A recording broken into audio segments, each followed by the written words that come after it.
We're going to be talking about an interesting topic over here, concept called heart, body, and mind. And there's a lot to this topic and a lot of history with the topic as well. And you're probably wondering, what the heck do I mean by heart, body, and mind? This is a concept that people have thought about before, but a Korean player, amazing at CVS2, lived in NorCal at one point in time, came up with this idea of fighting games and players that play more heart, body, and mind, and really kind of popularize this topic. In terms of fighting games, how that actually plays out is that heart is the players that they can feel it. Oh, he's gonna wake up DP right now, and they don't know exactly why they feel that, and they're usually right, and they're very good at that. Players that exemplify that kind of game style, I think Alex Valle is the greatest heart player maybe that we've ever seen. I can't explain it. Like, having been exposed to Vi for so long, watching him play and fighting against him, that guy just knows what the right thing to do is at that time. But, again, there's so many people who are right up there with him. Daigo, Justin, these are all amazing heart players, right? These are guys who are just good at making decisions, and they tend to make the right ones. There's the mind players, who are the ones who love to go to training mode and set up everything and oh, cool, I found this trick that if I set this up, this move looks like it hits from the front, but now it hits from behind.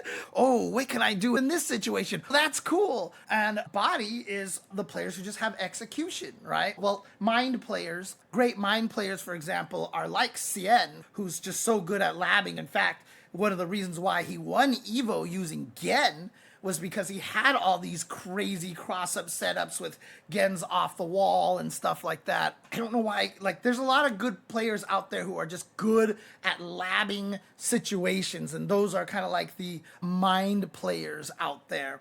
And then there's the heart body players. The body players are the guys who are just really good at execution, right? A lot of the times, these players are the guys who just like to hit you with the combos, or they just have the sickest mix-ups and everything. They tend to get by on having that talent, that ability to do things a lot of other people can't. A lot of the Marvel players, for example, are very strong body type players, because you need to have a lot of execution to play that game. You cannot survive playing UMVC3 or MVC2 without having execution. There's some characters that can bypass it a little bit, but you really need it to do most of the crap in the Marvel games. A lot of the people who are good at those games are going to have very strong body components of their game style. That's basically the original theory here as presented by Laugh, that these are the, whoa, what did I just do? Sorry, hang on a second. Okay, there we go. That these are the, I have no idea. I just did something to my webpage and I have no idea. This is the concept that these are the kind of players that exist. However, I like that description, but for me, it's actually been more valuable as a fighting game enthusiast and as a person who likes to study fighting games. It's become important to talk about heart, body, and mind in terms of the games themselves. This has become an obsessive concept to me by thinking about these games as a heart game, a mind game, a body game. As a result, it has explained so much about a lot of people's tendencies and what they like and don't like. I have now gotten to the point where, because I have this concept, I am really good at being like, somebody be like, oh, I want a new fighting game, but I don't know what to play. And I'm like, what is your current favorite fighting game? Oh, it's this thing. Okay, then play this. I know where to lead people. I had someone tell me they couldn't get into Street Fighter V a long time ago. So I was like, play Samurai Showdown. And they played Samurai Showdown and they loved it, right? This has been so important in how I look at fighting games. This conversation got brought up, not even necessarily being able to tell storylines of the players of the tournaments, because it's different. This kind of concept here is not something that I apply to commentary This is just something that I apply to teaching fighting games, to understanding fighting games, to figure out what makes it so that people like fighting games. Because all I've ever done in my whole life is try to figure out how to get more people to play fighting games. That's all I've ever tried to do.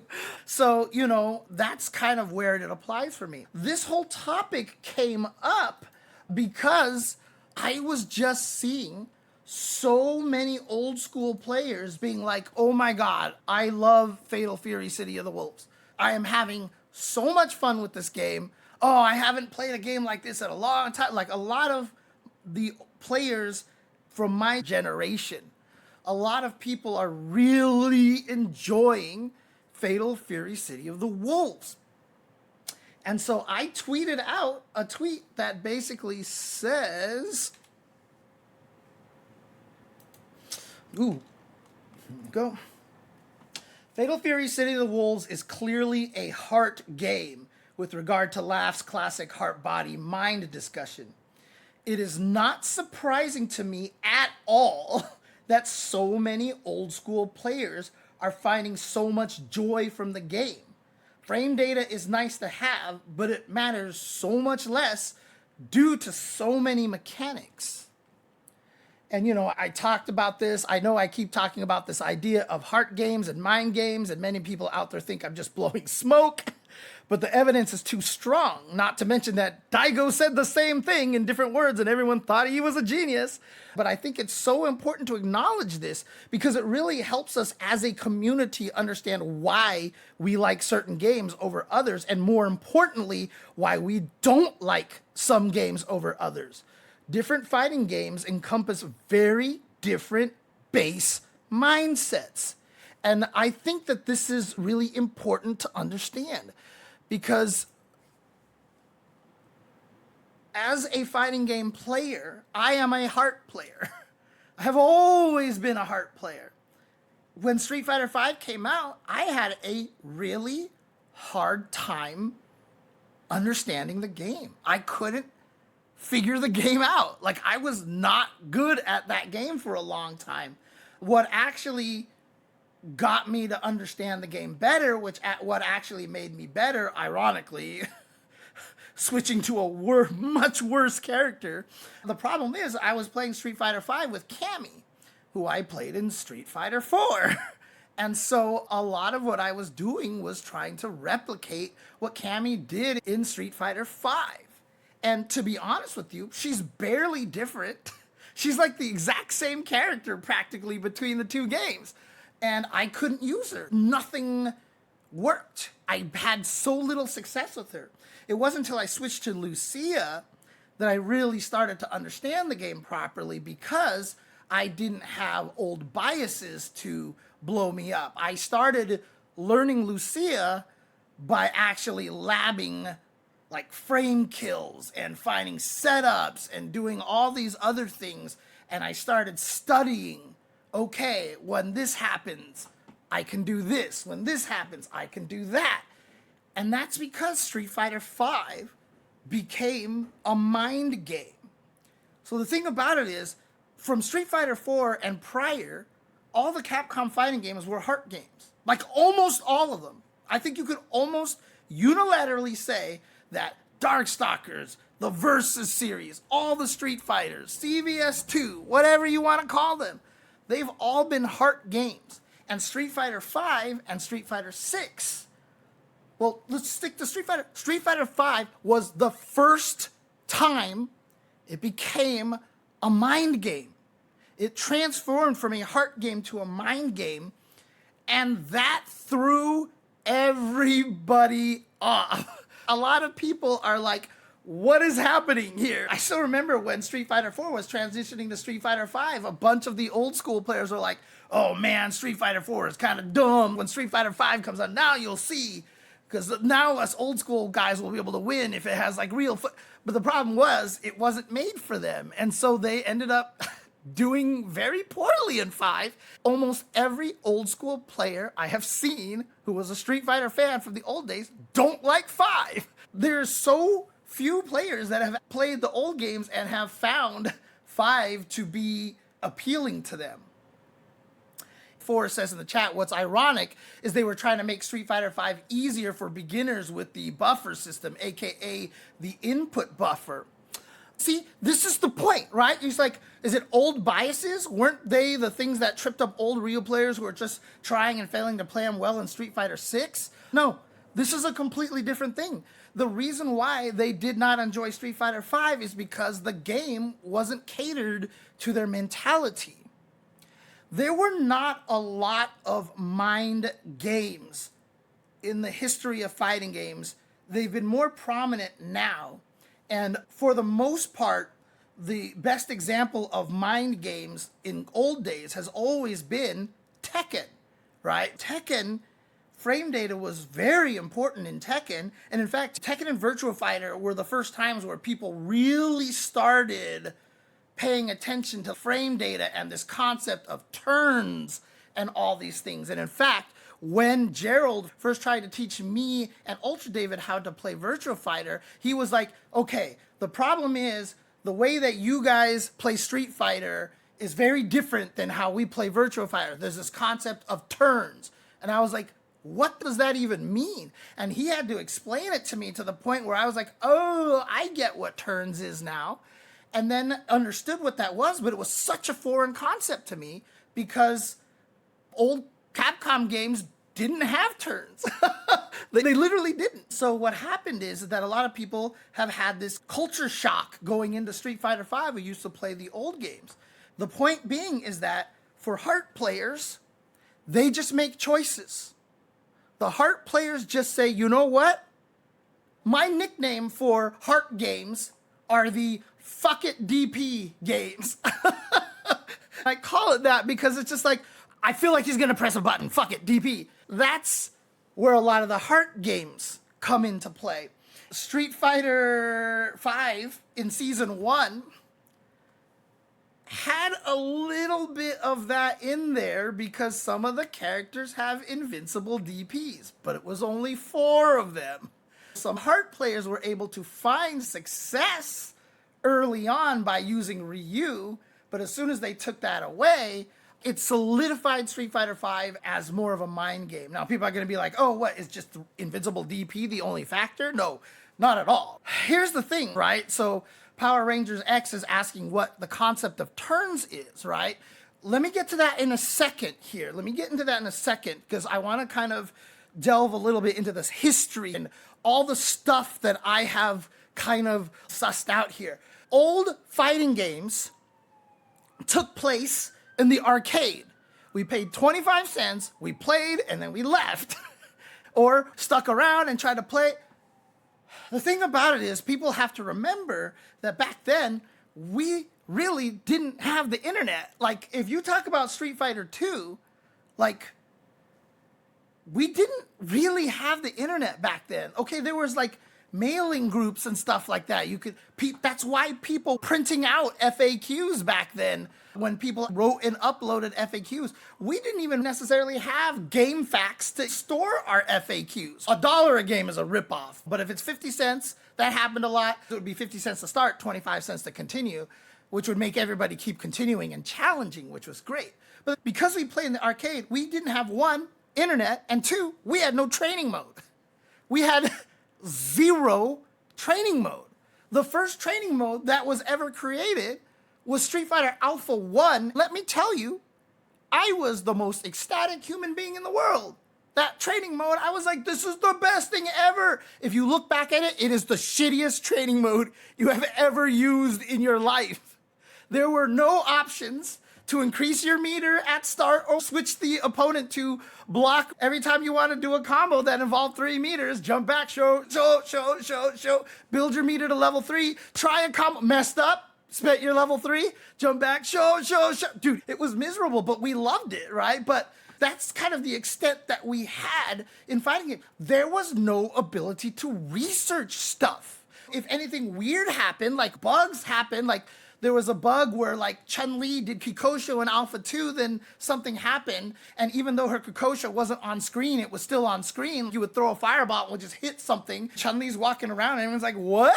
Today, if that happened, we would know how to replicate it in like an hour.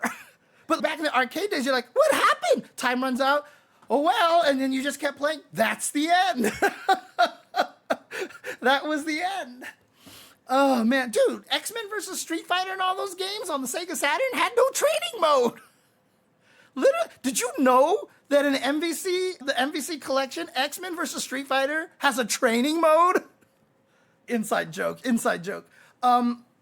Yeah, pull up the replay and turn on inputs. Yeah. Oh, like for modern games. Yeah, for sure.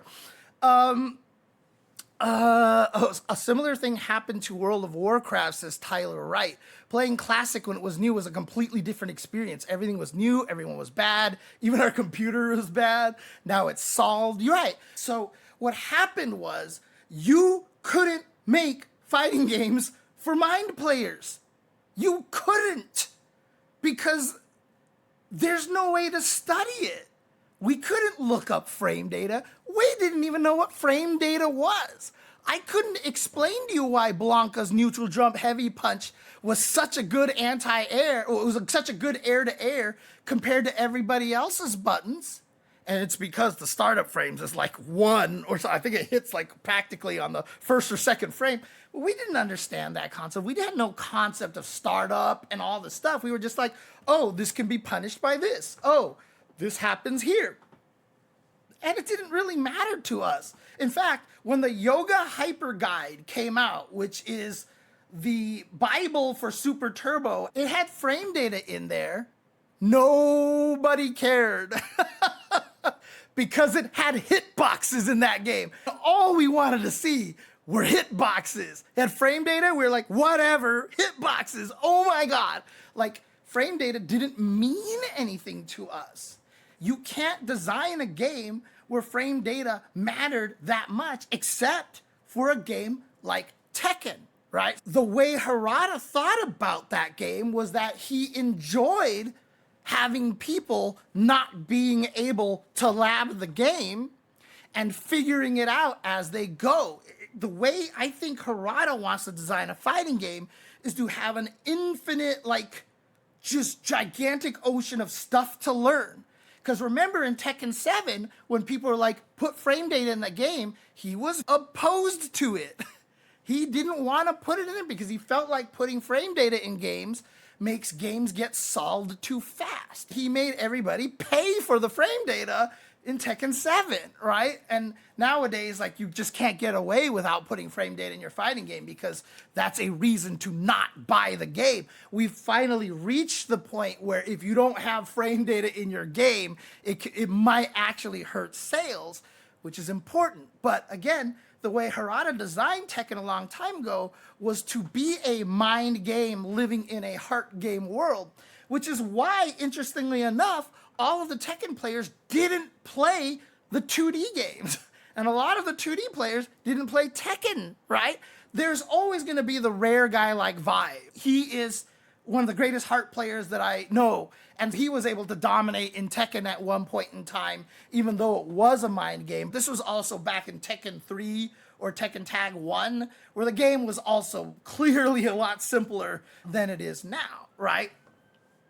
But even, for example, the Soulcalibur players and the Tekken players, so everyone always used to call it, oh God, are the fighting game cops after me? Am I exposing too much? The thing about it is, like, oh, there was also the misinfo people had about move priority. Oh yeah, we used to say, oh, this move has good priority. What did that mean? It just hit a lot of things, right? Nowadays, I can actually say priority is the ratio of hurtbox to hitbox of a move. The more area of hitbox that is not also a hurtbox makes a move have higher priority.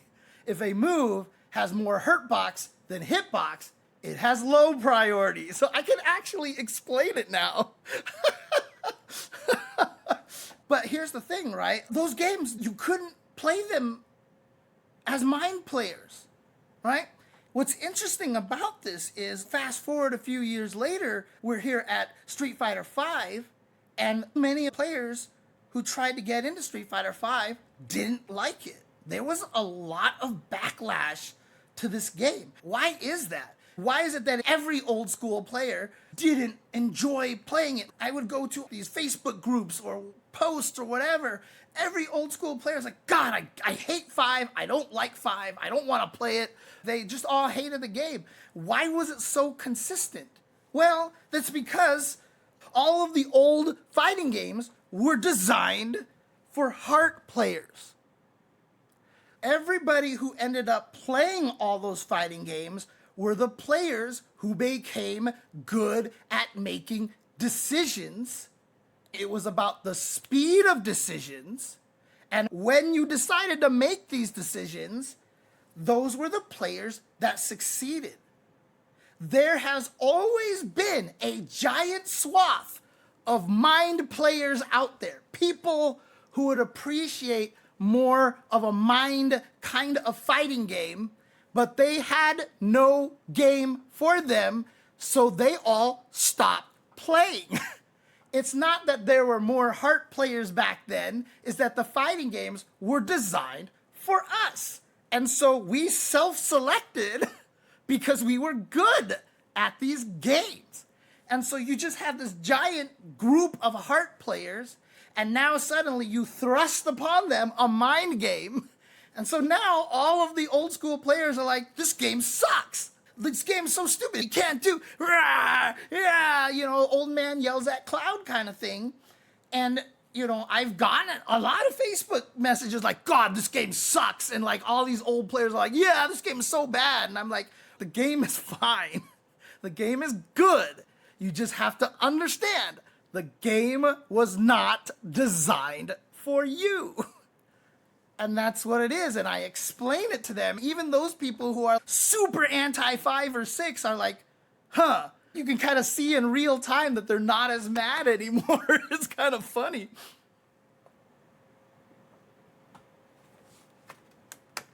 The one thing I wanted to say here about Tekken being a mind game, back in the day, it was always Capcom versus like Namco, because back then it was just Namco, right? It was Capcom versus Namco, Capcom versus... So my assumption, being a Capcom head, was that all the Namco cats would just play all their games, right? So like, if you were a Namco guy, you played Tekken, you played Soulcalibur. Well, I picked up Soulcalibur 6, as a lot of people know. When it came out, I really enjoyed the game. I loved the game. And even though it had its similarities to Tekken, I found out that Soulcalibur was a heart game. It was not a mind game like Tekken was. And then when I was talking to a lot of the players who have been playing Soulcalibur for a long time, they actually revealed to me that the cross-section of Tekken players and Soulcalibur players was really small. Like, if you had a top player in one game, you didn't see them be a top player in the other game very often. You had people who jump back and forth between them, but you didn't have this, it wasn't like this ginormous cross-section between the two. And so I was like, whoa, like this was mind-blowing to me, because I just always thought it was like Namco players stick to Namco games, kind of thing like that. And it wasn't the case. And why? Because Tekken was a mind game and Soulcalibur was a heart game. And so the players who liked one didn't necessarily like the other. How is Soulcalibur not a mind game? Well, let me get into that. Sorry, Power Rangers. I'm totally ignoring all your questions. I will get to these things in a little bit. Ask all your questions again at some point in time. So that actually surprised me, this discovery about Tekken and Soulcalibur. So going back to the Street Fighter V phenomenon is when that came out, and that's why all the old school players didn't like the game, because they were all heart players, because all the old games appealed to heart players. Now, there were some mind players who got sucked up into the Street Fighter and they enjoyed it, and they figured out a way to play the game and enjoy it. But you saw a lot of them, like once they got to Street Fighter V, they're like, oh, this is so sick. I feel so sick when I steal my turn. I feel so sick when I, in this situation, I totally read that the opponent is scared and I'm going to do this, AKA Ultra David. Right? So like when he went to 5, he like the amount of joy that David had obtained from Street Fighter 5 is crazy. Is crazy. And he's even self-classified himself as a mind player. What was really funny is when this concept first brought up, we were doing a Tuesday show, and he was like, yeah, I'm definitely a mind player. What are you, James? I'm like, I'm probably a heart player. And he was like, really? I would always thought you were a mind player. I'm like, no, I'm definitely a heart player. And that has paid out like completely because I am for sure a heart player. But what happened is a lot of people who didn't have access to Street Fighter before now suddenly did. So a lot of these people who had more scientific brains, who were more about like this, calculation of, okay, in this situation, this is what's supposed to be, blah, blah, blah, blah. And, like here's this cool spacing trap that I can set up and blah, blah, blah. Like these players thrived in Street Fighter 5. And one of the hardest things about Street Fighter 5 and these kind of games is that, it's not about necessarily just making decisions off the whim, on a whim, right? You have to know the actual situation to know whose turn it is, or you have to study what this setup is, or you have to know what this mix-up is so that you can counter it. And in a way, when you play these games, you have to kind of erase emotion out of your brain. I have said many times that people trying to learn 5 and 6, you have to just accept when you guess wrong every once in a while. The problem is if you don't know the right things to guess. So if you get put in a mix-up and you don't know what the mix-up options are, so you don't know which of the, what your choices of to guess at are, you're going to lose. So what happens? You have to study the situation to know what the mix-ups are for the opponent, so now you can pick between your guesses correctly, and if you guess wrong, you can't even be mad about it. You're like, oh, well, he chose to do that, I chose to do this. And so, like, we're actually going to talk about this a little bit here now. Oh, Chris Smart from H-Town, Houston, I'm assuming? So, I'm sure a lot of people are like, okay, so what exactly makes it so that they're different? Like, why is one a heart game? Why is one a mind game?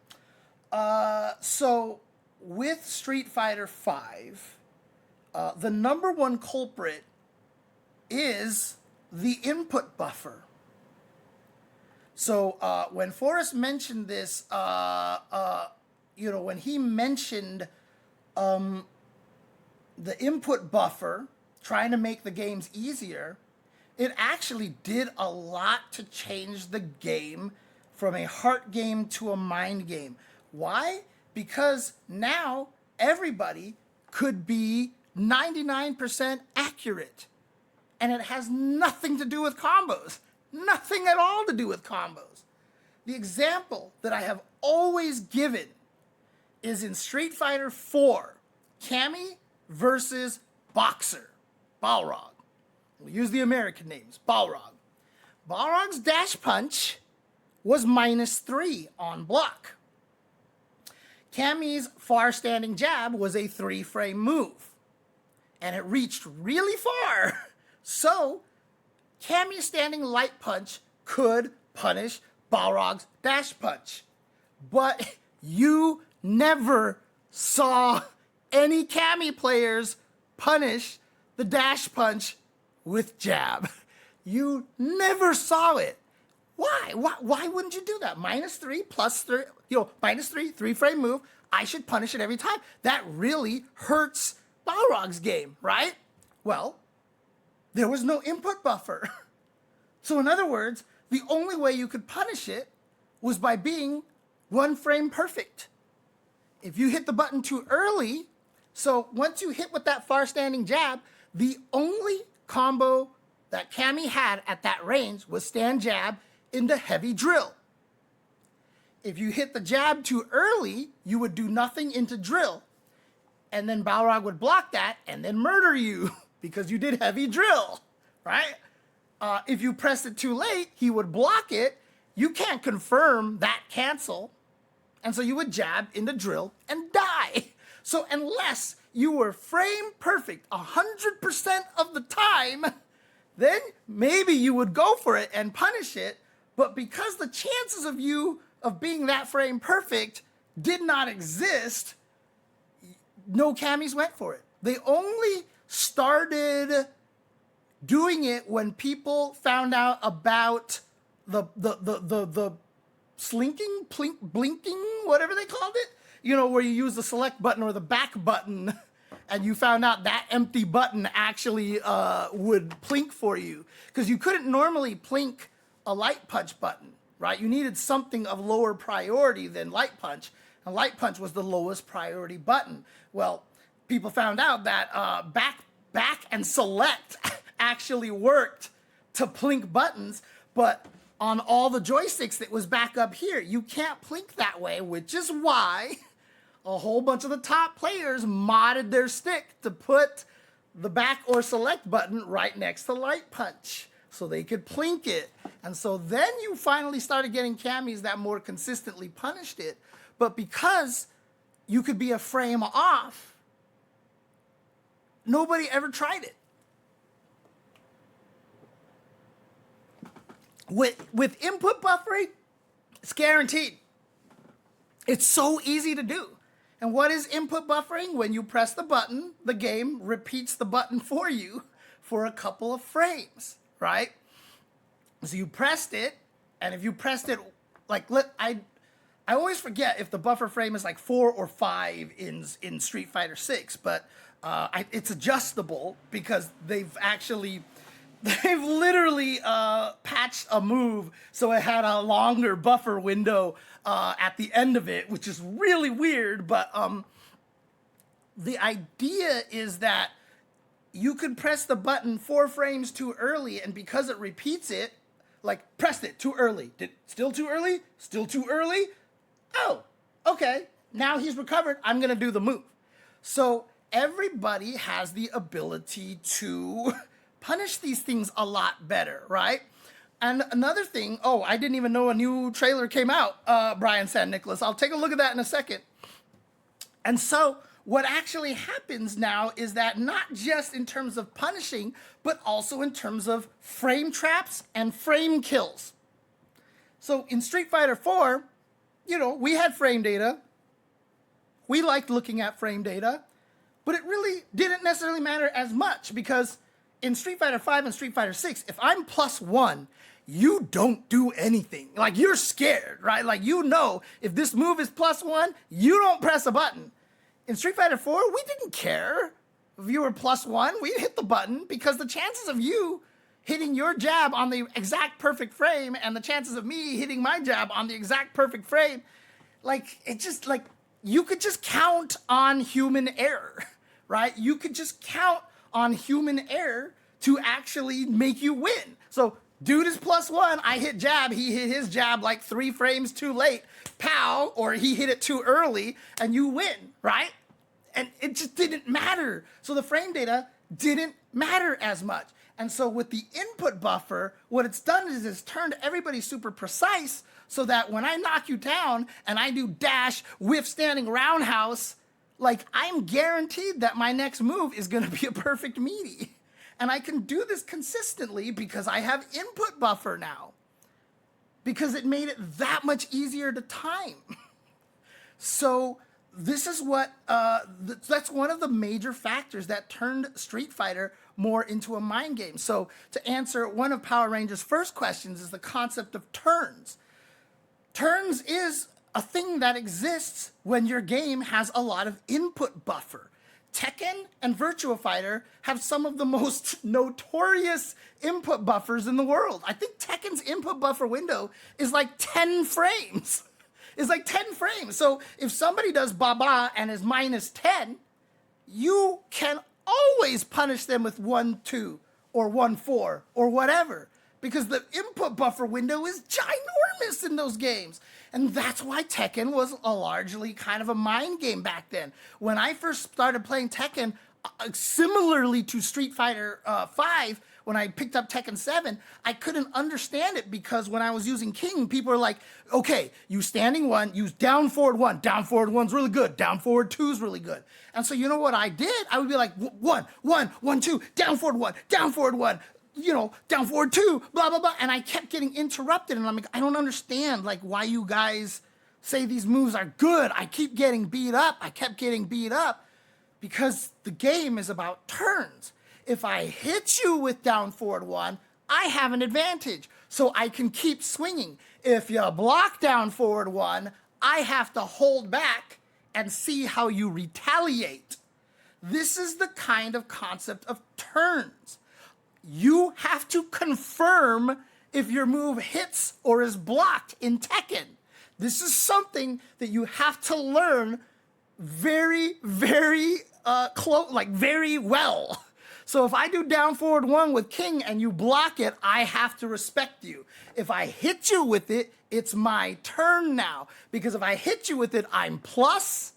If you block it, I'm minus.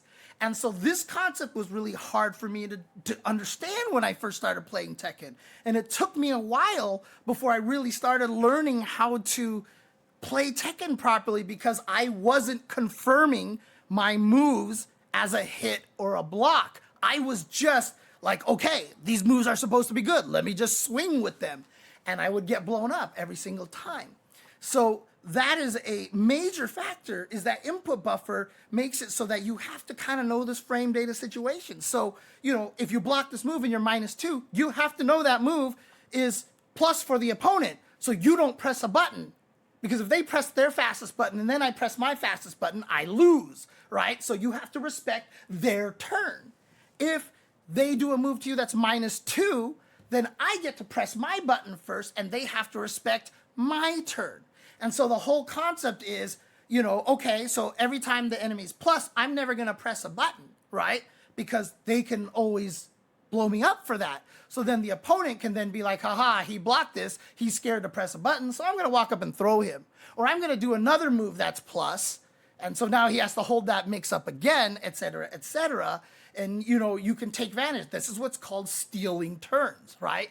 Another classic way to steal turns is to block something, you know, and have the enemy be +2, or you do a move and you're -2, and then ODDP, you know, because like it's their turn, but you know what? Screw you, I'm doing this, I've stolen a turn. That's why there's this concept of stealing turns. That's why you hear commentators mention that a lot, like, oh, he stole a turn, you know, et cetera, et cetera. And so that's the concept of turns. That happens with input buffer. And what that leads to is a game where it's so accurate and so scientific that you have to study all the situations. You have to study all the situations. If for example, I always use this example in Street Fighter 5 days, but like, you know, if Zangief grabs you with a heavy SPD, and remember, you didn't bounce away in Street Fighter 5. Remember, Zangief, you landed, you were right next to him, right? So if Zangief did a heavy SPD to you and then dashed afterwards, what's the situation? Do you know? Can you tell me? If you can't tell me, you didn't study enough. And then if Zangief grabs you with the light SPD and then hits you and then dashes forward, is that the same? Is that different? Is that a different situation? And see, this is what I mean. The answer is yes, they're different situations. If Zangief grabs you with a heavy SPD and dashes up, it's his turn. If he grabs you with a light SPD and dashes up, it's your turn. So if he ever grabs you with a light SPD and dashes, you wake up with your 3-frame button. If he grabs you with a heavy DP or the EX DP, which was also plus in the situation, and then he dashed, you had to respect that. But then, if he hit you with crouching light kick, he's too far away for another heavy SPD, so he would grab you with a medium SPD, and now after the medium SPD, if he dashes up, what's the situation? Do you know? If you don't know, this is why you can't fight Zangief. And this is what is absolutely wild. And keep in mind, Yami-Saru, if you just joined, I'm talking about Street Fighter V here, okay? Not Street Fighter 6. I'm talking about Street Fighter V because Zangief was very different in Street Fighter V. But my point being is that these games you had to study because, you know what? The Zangief was never going to miss his dash on the first frame possible, and he was also never going to miss his crouching light kick on the first frame possible after a heavy SPD. Like, that's, like, okay, maybe 1% of the time, maybe 0.05% of the time, they might mess up, but because of the input buffer, you can't accept that. You have to believe they're timing everything correctly because it's like 99% of the time they're going to. So your idea of, you know what, I think this is going to be the 0.05% time he's going to mess up, so I'm pressing the button to beat. No, you just don't do that. You just don't do that. So you can't. So you literally can't. And so this concept of turns, when Zangief grabs you with a heavy SPD and dashes, it's his turn. When he grabs you with a light SPD and dashes, it's your turn. You have to understand these concepts. Same thing for Manon in Street Fighter 6. If she command grabs you and dashes, it's your turn. So if she command grabs you and then dashes and command grabs you again, that's your fault.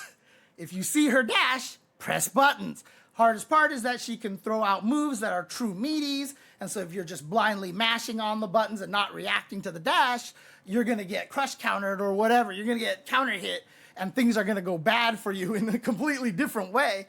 But if you can react to her dash, if she ever command grabs you and you see her dash, hit your 4-frame button because she can't win because it's your turn. So you have to study these things. And again, this is largely because of input buffer. Right, so after light SPD of Zangief dashed up, well, if I recall correctly, was he technically punishable? I think he was -3 or something. It doesn't matter. It doesn't matter. Anyways, okay. So that's one of the things. The other thing, too, though, is that even though Tekken is a mind game, it's not as mind game as Street Fighter V and Street Fighter 6. Why? Why? Because, as I said, heart games I like to jokingly call the fuck it DP game.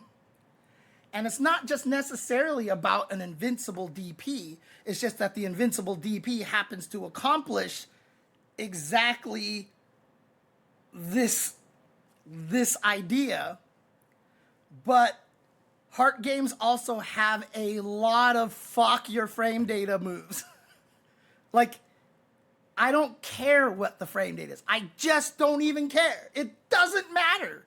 Because if you have a gap, I can roll, I can backdash, I can parry, I can DP, I can focus backdash, I can activate a custom combo, I can, whatever mechanic there is. So many of those old games have all of that built into the game. So even though I'm +1 and it's my turn, press a button, go ahead, I'm just gonna parry you and you die, right? So now the guy who's trying to take his turn, like, he's gonna die because you jab there every time you get parried and then you're dead. Or the guy just backdashes and you didn't option select your jab. You know, in Street Fighter 4, they get away, they focus backdash and like that messes you up, or they focus and let go and hit you, or, you know, they roll because it's CVS and you weren't ready to throw them instead, or, you know, just like a lot of the old games had so many ways to just say, fuck your frame data, essentially. So that's why the frame data barely ever mattered, even outside of the input buffer. So the input buffer isn't the only thing that determines whether your game is a mind game or a heart game. It's just that there's a lot of ways to ignore frame data in a lot of the old fighting games. And so when we get back to Tekken, you can see how clearly how Bandai Namco has tried to implement more fuck your frame data kind of things into the game, right? Because, you know, obviously there are situations where if you're like -8, there's nothing you can do about it. That's kind of one of those like forced jailed mix-up kind of situations. But if you're like -2 or -3 and the opponent tries to take their turn with the standing 1, which is 10 frames, which is the fastest move in the game, not counting stupid things like Fang's shoulder and stuff like that. There are exceptions, Yoshimitsu, whatever, you know. For the most part, most characters' fastest move was 10 frames. But if you were -2 in that situation and they tried to hit you with a standing 1 to take their turn, that's a high. So if you're -2, you just crouch, you watch their high go over their head, and then you're like, pah, and you launch them and you get to murder them. Okay, well, what about down 1? Down 1 for every character is also 10 frames. You can't crouch under that, so if you're -2, you have to respect their down punch, right? No, because in later games, they made it so that you can low parry it. And keep in mind, like, it's like, what? Like, the low parry was designed to parry lows, but now you can parry down 1s. They just let you do that, right? Like in the later Tekken games. Not only that, but most people's hop kicks were invincible to down 1. That's it. That's it. If you were -2 and you started your hop kick, the down 1 would technically hit you, would just go right through you. Hop kicks were literally invincible to down 1. So if they try to take their turn with down 1 all the time, fuck your frame data, hop kick, I win. I get a big old combo off of you that does a ton of damage, right? And so, you know, that's the thing, is like there's a game that I don't think that was Startup, right? I mean, okay, somebody who knows Tekken more than me, but I was told that they were literally invincible, and I have never had my hop kick lose to a down 1. I've almost always had, there's just like maybe a tiny window. So yes, okay, so if you're in like those -8 situations, you probably can't hop kick. There's probably just a little tiny bit of a startup, but if it's like -2, for sure I have hop kicked people in those situations like constantly, right? Like constantly. So I know that there's a lot of invincibility in there, okay? Maybe not fully invincible, but there's a lot of invincibility. Basically, they created a lot of ways for you to blow these kind of things up. Yeah, and that's why Tekken has a 10-frame window for the fastest moves, because that creates a little bit of the variance. Because if you're -9, I don't even think that you could do the low parry, because you can't low parry. Like there's like a 1 frame, you can't do it right away. Like you can't get up and low parry a low that's coming at you. You need to have at least a tiny little gap or something like that. So yeah, the -8s and -9 situations were like very special, because then you also couldn't sidestep a lot of things. You can't crouch the standing 1s, etc., etc. I think those were designed to be like the true, like, oh crap, I'm stuck in a mix-up kind of situation built into Tekken. But because the fastest moves in Street Fighter 6 are 4 frames, the variance comes between -1, -2, and -3. There's not a lot of window for variance there.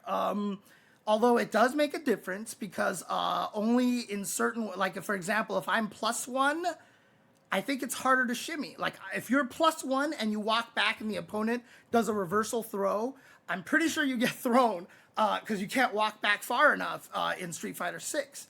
I think if it's like +2 or +3, that allows you to walk away fast enough. I know 3 is for sure. I'm going to have to remind myself again. I'm going to lab the +2 situation. But in any case, like they don't have as much variance in there. And Street Fighter 6 hasn't, and 5, especially 5, okay? Street Fighter 5 built in no fuck your frame data moves. Like, that's it. There are 0 things that say fuck your frame data, except for ODDPs and your super. That's it. That's it. That's it, right? Now, you know, some things like Gil's parry were a little different, because I think that had at least, what was the startup on Gil's parry? I think it parried even on the second hit, didn't it? Let me double check over here because I want to make sure I'm right on this. Oh, thank goodness for FAT. I love this app so much. All right, let's see. V skills, blocking. 2 frames of startup. There you go. There you go. Oh, parry windows. Oh, but 2 frames. Second frame is the active one. So it was only 1 frame. Yeah. So it couldn't beat meaties. But in situations where you were -2, you had to be wary of Gil's parry, right? So unlike against other characters, if you were if you were +2, you could swing for free. Gil was a little dodgy because of his parry V skill. But the point being is that game has no fuck your frame data, right?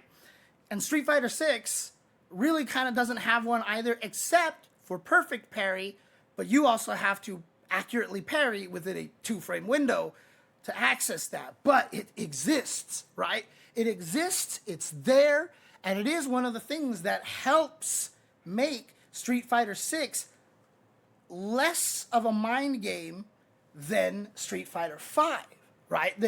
So Street Fighter 5 is like, maybe I would say 80% mind game. And then, Street Fighter 6 is more 60% mind game, but there's a lot of little extra heart in there. But a lot of the old games that we played was 90% heart. It didn't, because again, and again, this is a completely side topic here, but losing invincible DPs is such a big deal because invincible DPs were they solved every situation and you didn't have to die if it got blocked. That's another thing that has changed a lot of fighting games, is that when you get your DP blocked, you die really badly. And that wasn't the case in a lot of the older games. You would just go for it and people would be like, that's cheap if you can DP, invincible DP, and get your turn back. And then now you're on the offense and you get to go for cross. Well, you know what? You have a DP too. Hit them with your stupid, super cheap DP, right? And on top of that, anyway, even if you did have the DP like that, in the older games, it was really such an interesting mind game because it had an execution barrier behind it. Older Street Fighter games, old Darkstalkers games, whatever, the timing to be able to do a wake-up DP to beat media attacks was 1 frame. If you didn't DP at the right timing, you got hit. And that's why it was important also to make it a DP motion, because then you couldn't block like Fei Long can. Oh, I mistimed it, but I blocked the meaty, whatever. But for characters with 4 DPs, you would get hit, right? And so that was important, but you had the piano method, which allowed, because of negative edge, you could press, release, and if you just mashed it like this, that means you could actually get button presses for 6 frames in a row, and if you could time it right, you would get that, and then you could actually do wake-up DP. So a lot of times, in Super Turbo, you would just go up to somebody and be like, I'm going to meet you because I don't think you're going to get the wake-up DP. And if they wake up DP and hit you, you're just like, that's all you think, because you're like, good shit. And when you fight someone who can consistently wake up DP, you're like, well then, we're going to play this game, huh? But nowadays, it's just such a hardcore, is he going to DP or not? It's not, there's no execution barrier behind it. Now it's part of the rock, paper, scissors. There's no extraneous factor to it. And that's another thing, with Street Fighter V, I often talk about the Street Fighter V RPS game, right? Rock, paper, scissors, because the attack, throw, shimmy mix-up is literally a 1-to-1-to-1, right? Because if you think about it, attacking beats wake-up buttons, throwing beats blocking, and shimmying beats teching. And it's literally, that's it. A beats B, B beats C, C beats A. And that's kind of limiting in a way. When you have a game that has a bazillion mechanics, or you have just the wake-up DP beats everything, right? And sure, you can actually get damaged pretty badly for getting your DP blocked, but if you think about it, that's fair, because the DP literally beats everything except blocking. And so for having a weapon that strong to be able to blow up every mix-up that you have except for blocking, the risk-reward is balanced. Because if I'm right, I hit you with a DP, but I can't get any more damage, right? I might get pressure, but whatever. And then if you're wrong, you lose a chunk of damage. So you could wake up DP 4 times in a row, then I block the 5th DP, and it might even be arguable who's more dead, right? And so the risk reward is there. But that's the thing, is if you have it just so that there's just the 1 beats 1 beats 1 beats 1, it becomes an unweighted rock, paper, scissors. This is something that David Serlin liked to talk about. He was very big on weighted RPS. He was a big proponent of weighted RPSs. You know, make it so that, okay, you do have this triangle, but like, if you do this one, your reward is small. But if you are right here, your reward is ginormous, you know, kind of things like that. And so it affects the decision even without having to add the execution factor into it. That was something he preached a lot back when he was making his Yomi card game. And we were actually all playtesting it at EVO way back in the day.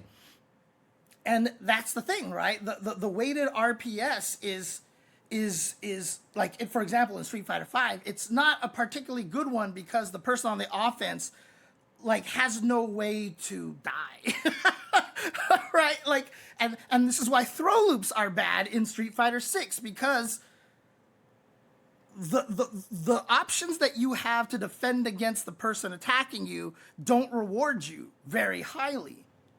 And, you know, that's kind of right. You should be punished for being knocked down. Why do you get any sort of ability to have a way to damage them and such? But, you know, it makes it very, very hard for people to play in a lot of ways. Because, like I said, it's very uncomfortable. And if you are, especially if you are a heart player, you get put in that mix-up situation.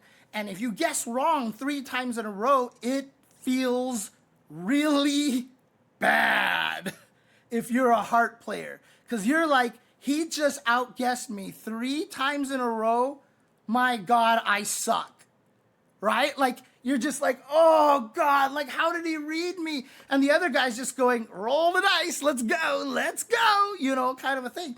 And that's why when I taught people 5 and when I teach people 6, when you get put into that attack, throw, shimmy mix up, if you're wrong, don't let it get to you. You just like, well, I was wrong. Okay, move on. You know, I say that. I can't do it because I'm a heart player. But, you know, it's tough. It's tough. But if you're a mind player, like, oops, I guessed wrong. Oops, I guessed wrong. Oops, I guessed wrong. And you know what you do? You do the thing because you're like, oh, you read me 3 times. You know, while the heart players are like, what the fuck am I supposed to do? I can't do anything. I keep losing. Everything I do, I'm like losing. Like, you know, you get frustrated. And so a lot of the heart players do not enjoy, it doesn't feel good to be put in those mix-ups. And that's why I said you have to lab the situation, know what their mix-ups are, and accept the fact that if you guess wrong, you guess wrong. Okay, let's do it again. Let's do it again. Let's go. Right? You have to distance yourself from the concept that you got red, sucker, you know, kind of a thing. And it's why I say that about grapplers as well. The reason why everybody hates fighting grapplers is because when they grab you, it does a fuck ton of damage, right? You lose a ton of damage. You're like, this is so cheap, right? Well, you know, if you watch a high-level Zangief match, the number of times Zangief could have SPD'd the opponent probably numbers in the dozens. And you know what?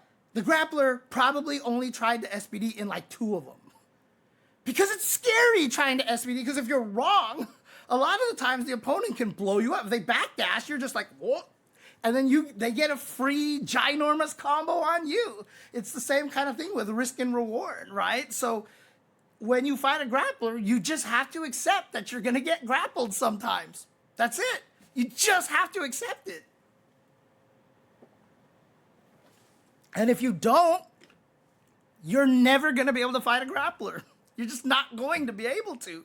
because it's really like you feel bad every time you get command grabbed, and it's why I suck against command grab characters, because I feel the exact same way. When I get grappled, you feel like the opponent's like, I got you, sucker, you got command grabbed, yeah, you know. Whereas the grappler is probably thinking, oh my god, thank god he didn't jump.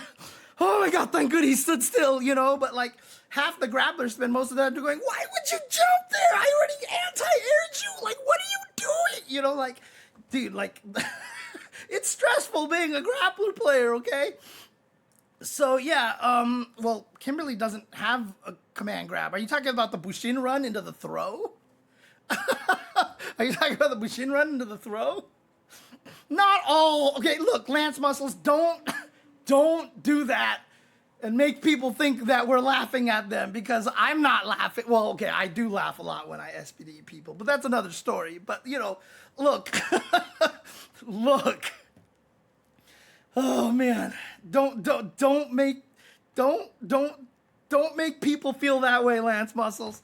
Otherwise, they're all gonna hate grapplers for their whole entire life. But yeah, you just have to understand that you're gonna get command thrown from time to time, and you just gotta let that rock. You know what I mean? But if you are a heart player and you get command grabbed, it feels really shitty. It feels really shitty. So, oh god, Kim is. Oh my god.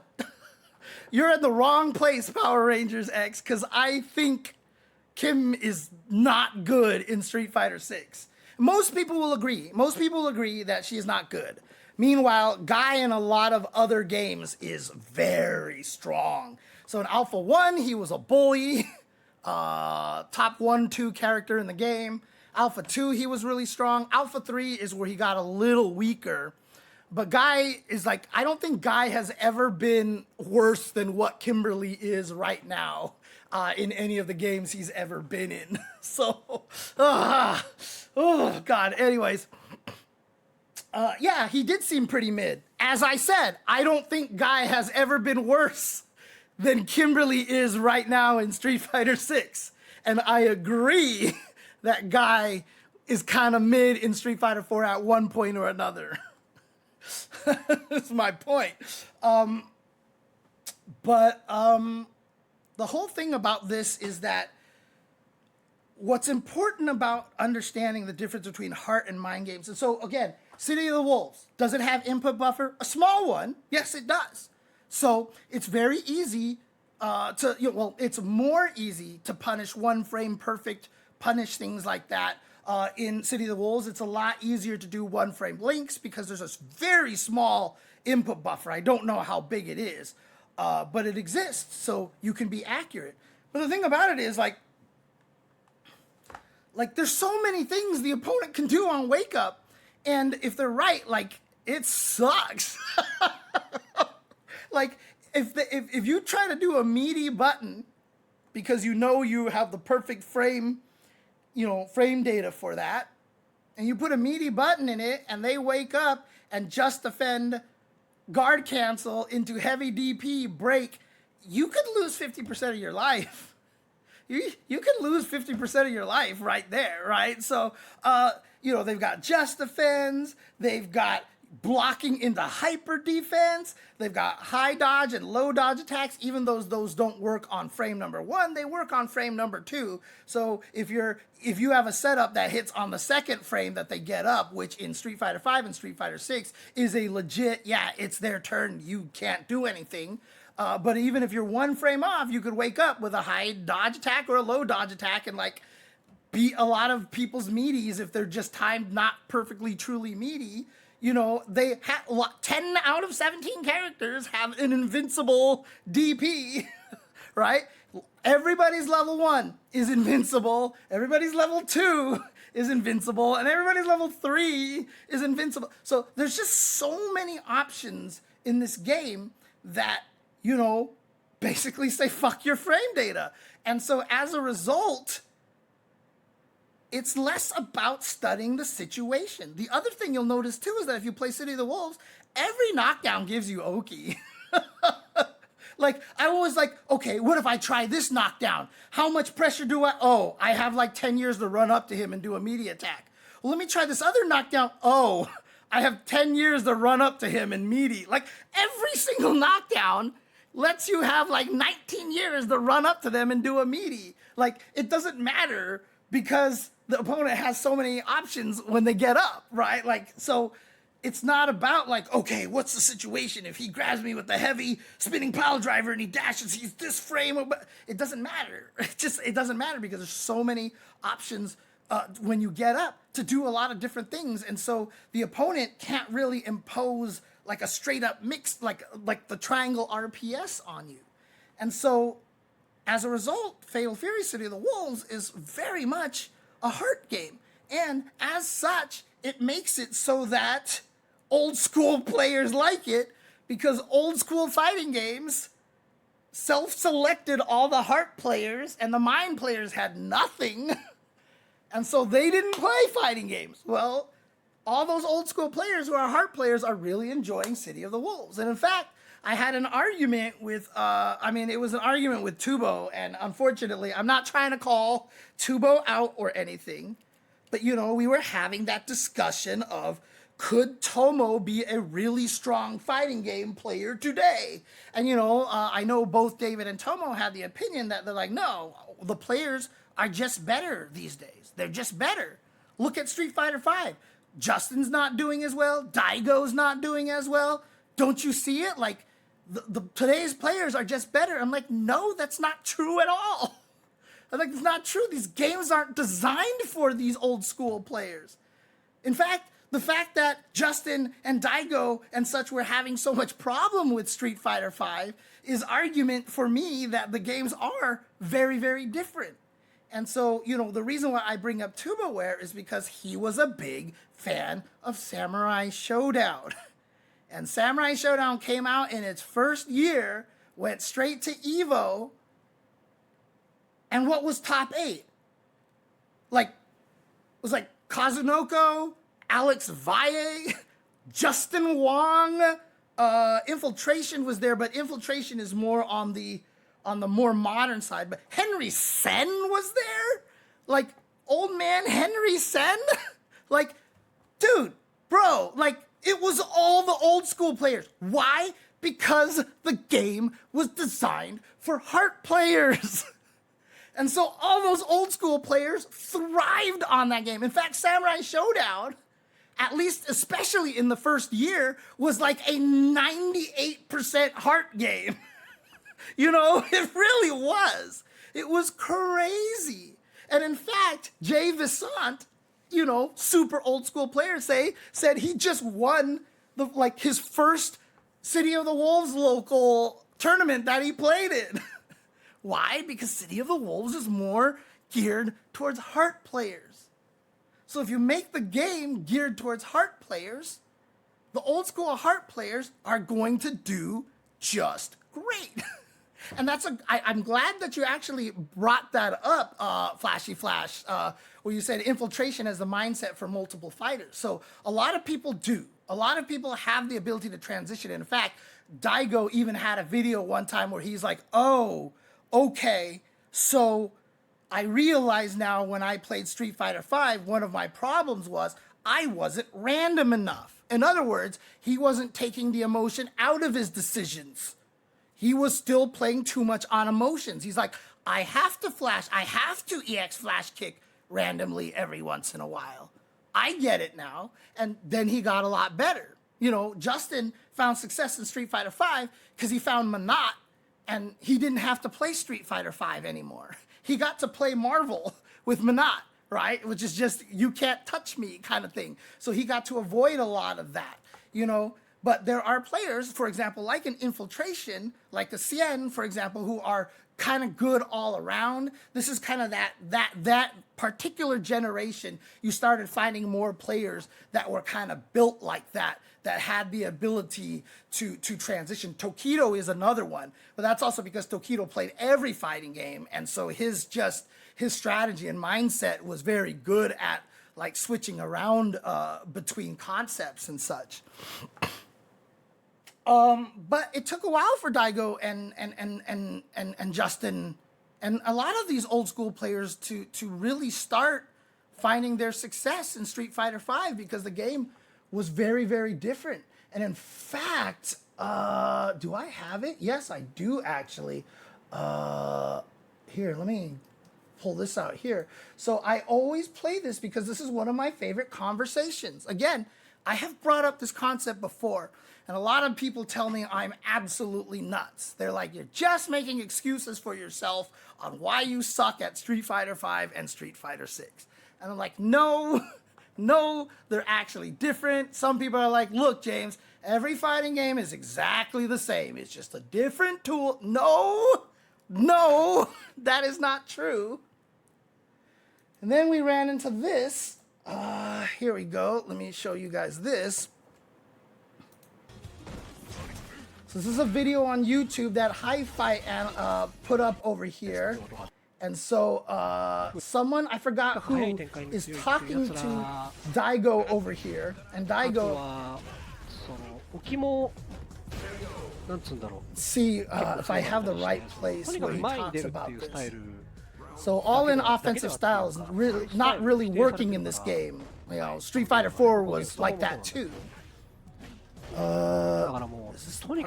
For players who are strong at faster pace, or players who think that they can win if they're good at playing fast, those players got eliminated during the Street Fighter 4 period. So he's actually saying that even during Street Fighter 4, we started getting this kind of transition to a little bit more of less decision-making, more situation kind of concepts here. But then he brings up Nuki at some point. Says, from my perspective, we've moved from the era where players who have faster decision speed win to the era where players who are good at collecting knowledge win. And he's right, but the thing is, Daigo's not acknowledging that it's the game that has changed. It's not necessarily that the players who collect knowledge are better. And so that guy's saying that the person he's talking to, that's true for Street Fighter V, and there are many little things in Street Fighter 4. It might not be at Street Fighter 4 level, but Street Fighter 5 does feel like that type of game. So what he's talking about here in Street Fighter 4 is that there were a lot of knowledge things in Street Fighter 4, and I'll get into this a little bit too, where it's like, I back through you, I whiff some buttons, I jump up, here's the hard to blockable. Like, did you know this setup was coming? The vortexes were another one. You know, you had to know if you got knocked down. Tokido got famous for implementing vortexes so that when his Akuma knocked you down with a sweep and you couldn't back roll, you could only just get up, he would jump, and then you had to know what all the options are that he had to mix you up that led back into the vortex, right? And if you didn't know what all the vortex options were, you would get destroyed, right? So there's a little bit of that knowledge building here. And that exists in Street Fighter V. So he's like, so it has changed since Street Fighter 4. For example, says Daigo, Nuki is weak in Street Fighter 4 and Street Fighter 5, right? I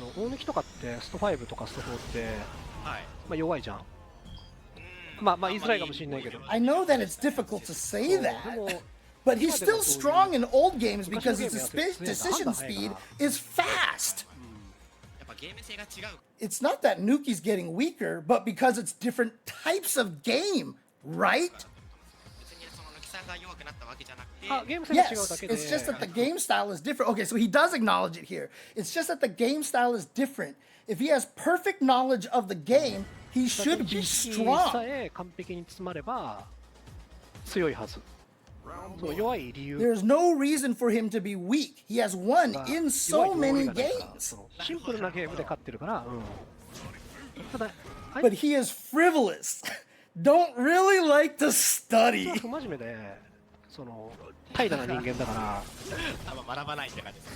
That's why he is not suited well in this era.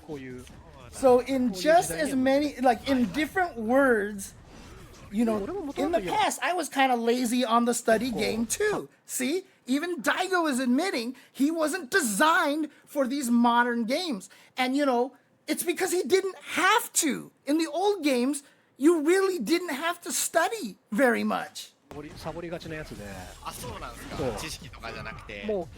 I just utilized my experience. I could win by that in old games. Heart, heart, heart, heart. heart. みたいな。それで勝てたから昔のゲームは。Some people say that the level was lower back then, which is what a lot of people argue to me. The level was lower, but more than that, the game style was different.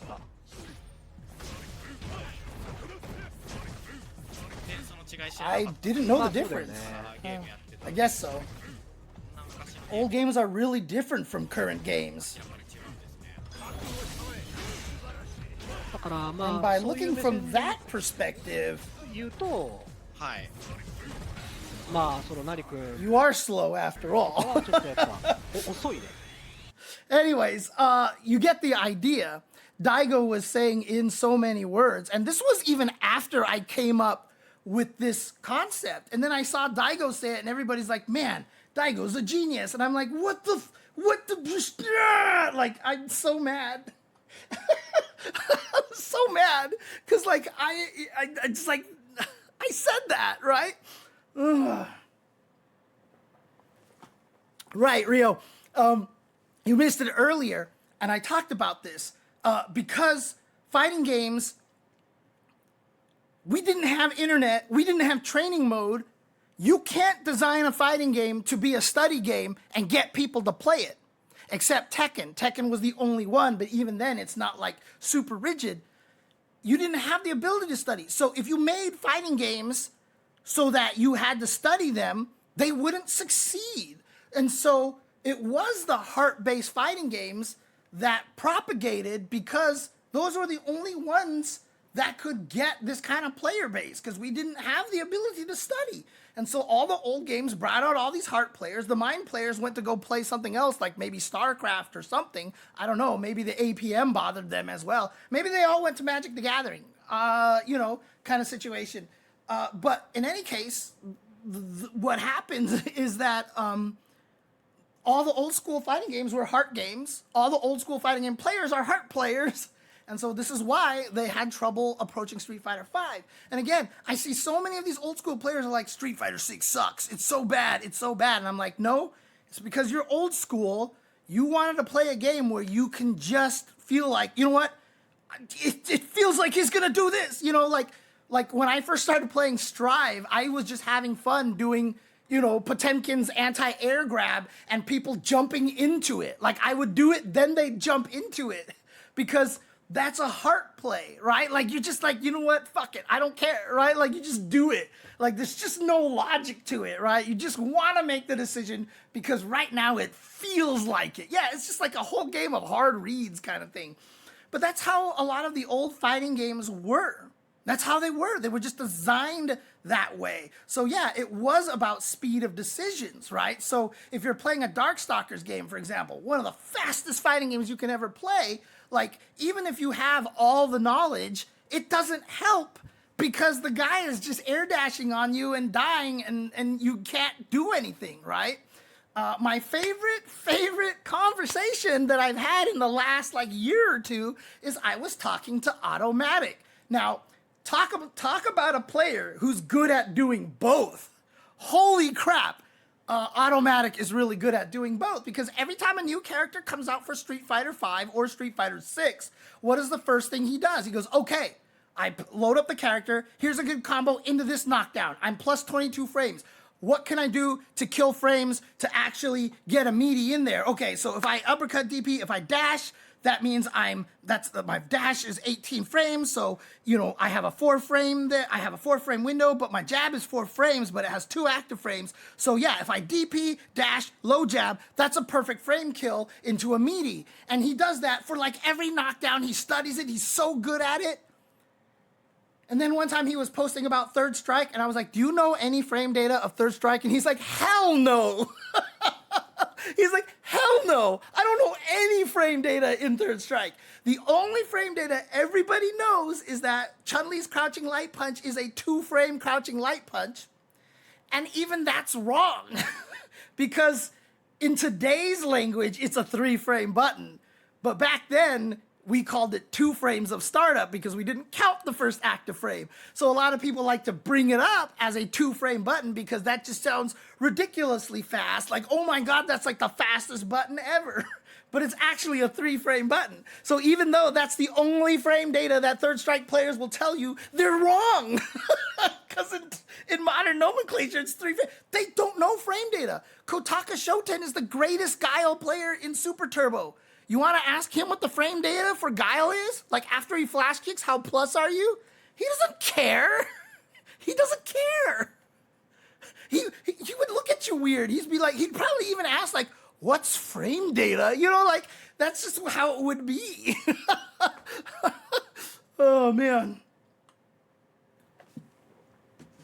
Now, did you hear what Daigo said? He said something that is very, very important, and this is gonna be the weird part about it.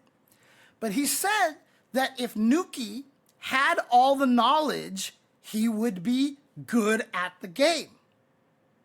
And so even though I've spent all this time telling you that 5 and 6 are mind games and this is a heart game, whatever like that, I will say this, is that by the time you have played the game enough and you have reached full knowledge, it is a heart game.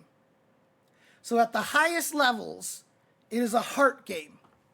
Because in the end, the decisions you make are based off of your opponent knowing everything. And the decisions they make are based off of the fact that you know everything. And so once you actually get to the highest levels, you actually do get to the point where the games are heart games. And this is why, even if there were like mind games in the past or whatever, like at the highest levels, people, despite your background, could end up playing kind of the same game, is because by the time you've gotten there, what you've figured out about the game gives you all the knowledge, and so you just kind of know what the other person's capable of, and at that point, it's a decision thing to make. Because if you remember, I talked about Virtua Fighter being a mind game.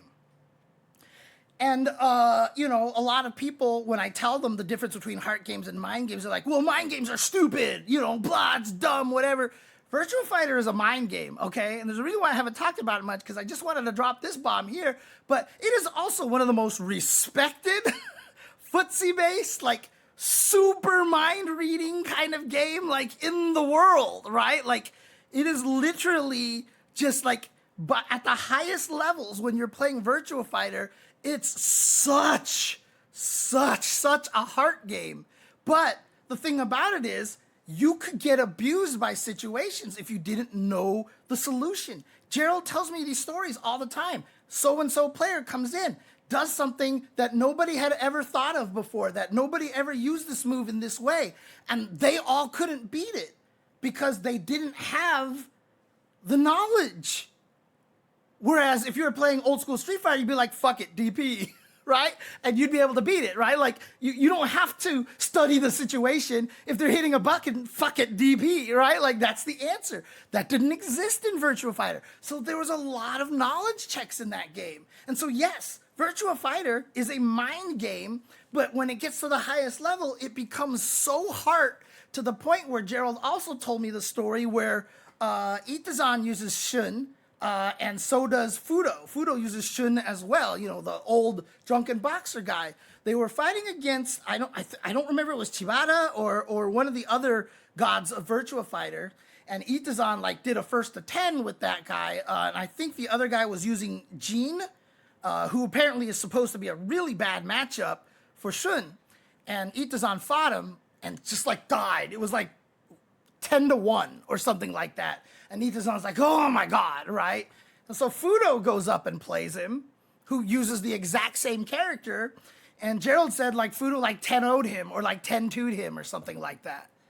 And Itazan was like, what? Wait, okay, I see what you're doing now. I see what you're doing, Fudo. And he ran back up and he played a first to 10 with the Gene player again and lost 1-10, right? So, despite having all that knowledge at the highest levels, it's still about understanding the person, understand their tendencies, reads, mental, heart, etc. So again, one of the hard things about this discussion is because I'm a heart player and because a lot of the people are old school players, because there's more old school players than there are new school players because there's been a lot more old school time. When you describe it this way, people are like, yeah, you're right, James, mind games suck. And I'm like, I never said games that are mind games suck. I said they're different. And this is the thing that has to be established. And this is why, for me, it's so important to think about fighting games in this way. It's because the fighting game, it's the whole argument that me and Olaf like to talk about it. Just because you don't like it doesn't mean it's bad. Okay? Just because you don't like it doesn't mean it's bad. But the problem is, if we don't have this conversation, you don't understand that you don't like it because it's not for you. You feel like you don't like it because it's bad, because it plays weird. It doesn't play the way that you want it. So you're like, Street Fighter V sucks. Street Fighter 6 sucks. No. The whole new swath of mind players that have joined in Street Fighter V, you see it right now. A lot of them are like, let's go back to Street Fighter V, man. I appreciate that game is so much better. It's so much more honest. It's because Street Fighter 6 has introduced a lot of elements of heart, right? Like literally raw drive rush is way more heart, as a heart thing, because you're just like, fuck it, drive rush, right? And so like, people have trouble dealing with that. So a lot of the Street Fighter V players have trouble dealing with that, and that's why they understand why perfect parry is really annoying, because, it's my turn, but I can't just hit you with the mix-up, because if you perfect parry my move, you back throw me and now I'm in the corner, or you get to hit me and you know what? Even though it's scaled instantly, level 3 still does 50% of its damage and I died anyway. So there is that aspect to it. It is not wrong to be more of a mind game. It's a different game. It is a different game. And, Forrest, I know exactly what shirt you're typing. It's the Broken Tear shirt that says adapt. You know what? I'm not even telling you to do that. I'm just telling you that now what you can do is like, I don't like this game. Oh, right. This is more of a mind game. This is less for me. Oh, I heard City of the Wolves is a heart game. Let me go play that, right? And again, this is my drive all my life, and it's futile. It will never happen. But I would love it if people would stop being like, you know what? God, City of the Wolves is so good. Like, compared to Street Fighter 6, that game sucks. This is so much better. No, you can just be like, oh, this is a heart kind of game. This appeals to me, whereas Street Fighter 6 is a little bit more mind-based. So, you know what? That game's not for me. I enjoy this game. If you can understand why you don't like the other game because it's not designed for you, maybe you don't have to go this route of hating the game. I don't even tell you like adapt and keep playing it and get a different mindset. You can just literally be like, oh, this is a different kind of fighting game. I don't like these kind of fighting games. Let me move to this fighting game, which I do like, right? And then you don't have to compare games. You don't have to yell about it. You don't have to think that the game that you're not good at sucks, etc. I should put an exclamation mark, game sucks, or something like that. And that's what it is, right? So Mage Nicholas, you're saying, so DIs and raw drive rush are like some of the most like heart-to-e things possible, right? So you guys are really scared of, like I say, I was making the grappler comment, right? Like, oh, I feel like when I get SPD'd, like it sucks, I lose this much damage. But again, if you're right, you get to damage them a lot, so you're scared to actually do SPDs because you're like, what if they dodge it? I'll lose all this life. Guess what? DIs are the exact same thing, because in a normal fight, when you're fighting in Street Fighter 6, the opportunities for you to DI through a move that they can't cancel, like a heavy kick or something, and hit them and do a crap ton of damage, probably numbers in the dozens. Do you DI all day? No. Because as the person doing the DI, you're scared to try it because they might not have done anything and they might counter you and kill you, right? That's the grappler mentality, right? You'll still throw out these heavy kicks because you're like, well, if they DI me, okay, whatever. But, same thing with the grapplers. But DIs are a lot more heart-based as well, right? It's a very heart-based mechanic.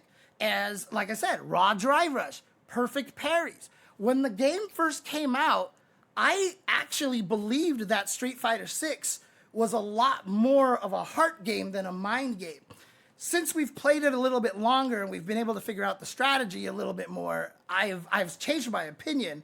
I think it's more of a mind game than it is a heart game. However, the balance has shifted significantly, right? So like I said, I would say Street Fighter V might have been like 80% mind game, 15% heart game, and 5% body. And Street Fighter 6 is probably more like 60% mind, like 30% heart, and 10% body, right? Like there's a lot more that it's shifted in there. And so basically what I'm trying to say is, yes, you might not enjoy the fighting game, but it just might not be made for you, because there are people now who enjoy Street Fighter V, and when they go try to play another game that's more heart-based, they don't get it.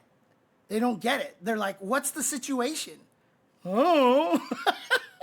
Like, me and my friends, one of our favorite phrases is we always make fun of Vi, because one of my friends one time asked him, like, when someone jumped in Alpha 2, he hit him out of the air with Standing Strong.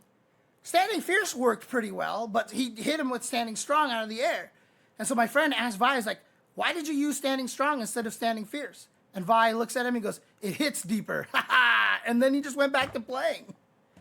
Like, what the hell does that even mean? What does that mean, right? Like, dude, back then we didn't care. We just did stuff and, oh, this feels like it works better, so I'll just use it that way, And that's how we played fighting games back then. So it's harder for us to understand the newer games, but the newer games aren't bad. They're great. They're fun. They're good. Yes, Street Fighter 6 maybe needs a few balance changes here, but still, as a launch, Season 1, Street Fighter 6 was like really good. And I think the reason why some people are souring on it a little bit more is the fact that we have discovered it is less of a heart game than a mind game now. Because like I said, when it came out, I thought it was more heart-based, because a lot of the things that people were doing were very heart-based. It's like, I'm just going to do this. I'm just going to do that. And so it felt that way. But as we've shifted back towards the other way, I think a lot of people, especially a lot of the older players that were starting with 6, they don't appreciate it as much. But the thing about it is that Street Fighter 6 definitely has a lot more older school players playing it than Street Fighter 5 did. Like, some of those old school players, they played 5 for like 2 weeks and then they were done. They're like, this feels like shit, et cetera, et cetera. And so Tira was considered bottom tier in Soulcalibur 5, then Shining Dekapon came in and won Evo with Tira. Yeah, exactly, because that game is, it is heart game, but there is a knowledge game to it as well, for sure. And yeah, Necromancy Black is saying that VF is a perfect game for both heart and mind players. So I think Power Rangers was the one that asked me before the stream started, what do I consider Guilty Gear?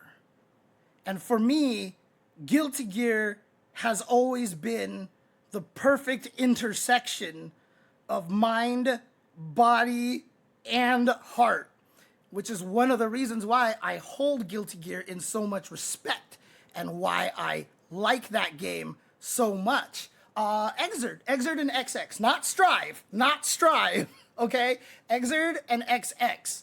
I've always considered them a really, really great intersection of all three of the stuff. And for people who are wondering what body is, because I haven't talked about body, I did mention that it's about execution. So even then, like, Marvel is a body game, right? Like, so much, like, it's going to be like 50% body, and then there's like a bunch of other stuff. And if you use Zero May Cry, you can play the game as like 90% body, right? like Zero May Cry players can literally not know anything about the game, but if they touch you, they can kill you. And that's the end, and that's all they need, right? And so, people who have no execution can't play Marvel, and that's fine, and that's fine. And again, this is why I get mad when people are like, no, we should have no execution. Execution's dumb. Why gatekeep strategies that I should just...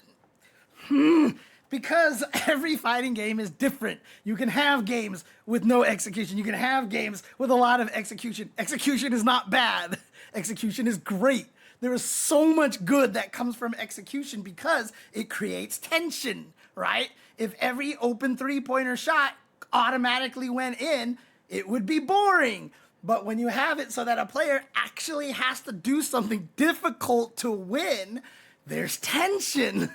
You get like, I mean, how many times have commentators just been like, oh, he got the hit, that's it, all right, so this, he should be able to kill him off here right now. And then they drop the comma, they're like, oh my God, I cursed him and blah, blah, blah, blah, right? Like, but see, in older games, when someone hits someone, you'd be like, oh my God, can he pull this up? Can he do this? Is he gonna land the combo? He got it, yes, right? But now modern times, you're just like, yeah, he died. And then he dropped it. You're like, oh my God, what happened? What happened? Oh my God, what happened? Right? That's like, okay, this is biased. This is my opinion. But that's like 1% as exciting as watching someone like Daigo do that stupid evil Ryu combo to Momochi for no reason, by the way. But he did it, and you're just like, oh, can he keep this up? Can he keep this up? Oh my God, that's insane, right? Kind of thing. But when you're at the point where you're just like, oh, yeah, that should be the kill. He's got it. He's got it. Oh, man. Execution is so good in fighting games, and I was even just talking to somebody today about that my favorite thing about fighting games is that as a video game genre, they are probably the only real, like, major competitive, and we're not even that major, but like major competitive gaming genre, or competitive almost anything, that can actually balance the competition in strategy and physicality. Like, you don't have to be super fit like you do in athletic games, but you have to have a skill, right? But if the skill can't carry you, you have to have a lot of strategy. You have to understand the psychology. And so, interesting enough, video games have the best ability to give you something that is designed for both. And fighting games, I feel like, embodies that the best. And that's why I personally hate taking away execution, but I'm never going to tell you that taking away execution is wrong. Right? So you can do it differently. I love execution. That's why I'm obsessed with execution. And, to circle back on a lot of this, to Daigo talking about this, et cetera, Street Fighter 4. I will say that Street Fighter 4, after all this retrospect and everything like that, might be one of my lesser favorite Street Fighter series. We don't count Street Fighter 1, but, if we say Street Fighter 2, Street Fighter Alpha, Street Fighter 3, Street Fighter 4, Street Fighter 5, Street Fighter 6, right?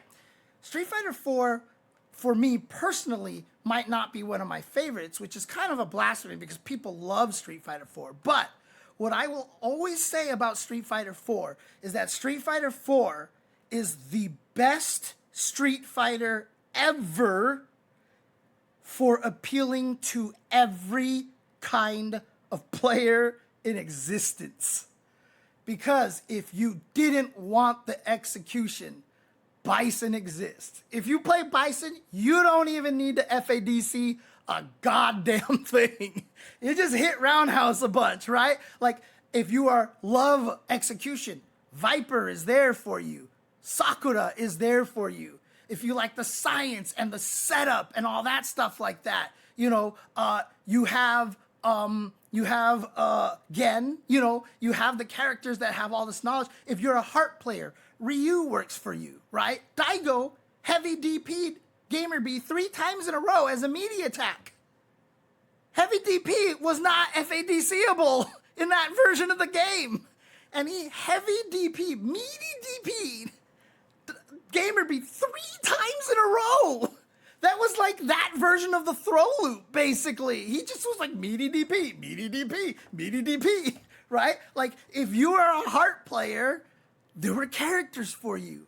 And this is why Street Fighter 4 has had that crazy success and why it is regarded as so many people's favorite Street Fighter. Because it worked for everybody. Now, I've had people say like, well, that sucks. What if I don't like execution, but I want to play Viper? That sucks that she's so execution heavy. Sucks to be you, I guess. Tough luck.